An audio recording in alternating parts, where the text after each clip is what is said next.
Inflation in the United Kingdom has surged to a new 40-year high and is now in double digits. Official data for the month of July shows the consumer price index accelerated to 10.1%, up from 9.4% in June. Britain is facing rising food prices, a worsening cost of living crisis and the prospect of a recession. Earlier this month, the Bank of England warned that inflation will climb to just over 13% this year, the highest level seen since 1980. It also projected that the country would enter a recession that would last until late 2023. At its last policy meeting, the central bank raised its key rate by 0.5 percentage points, the biggest hike since 1995.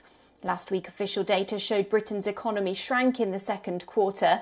The soaring inflation, driven by rising energy costs, could financially cripple the most vulnerable households. The UK's Statistics Office said the largest movements in the consumer price index in July came from food. Bread and cereals were the largest contributors to the rise in food prices, followed by milk, cheese and eggs. Britain's Finance Minister Nadhim Zahawi said getting inflation under control is his top priority and that the government is helping where it can through a £37 billion support package. The deteriorating economy will be inherited by Prime Minister Boris Johnson's successor when he leaves office in the next couple of months, with Liz Truss and Rishi Sunak both vying to take the reins. Well, WION's London correspondent, Alex Isat, is joining us live on the broadcast now. Alex, just tell us what this will mean for the average household now those figures have reached 10.1%.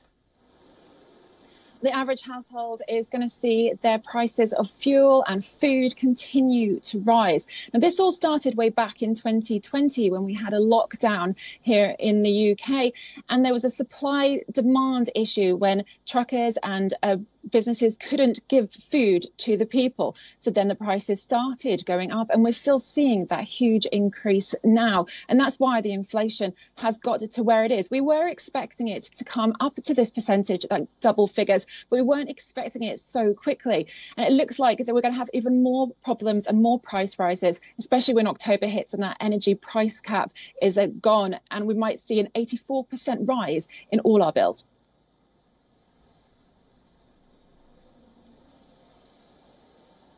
So what has the government pledged to do to help? Of course, it's set aside that £37 billion fund. What's that going to be used for?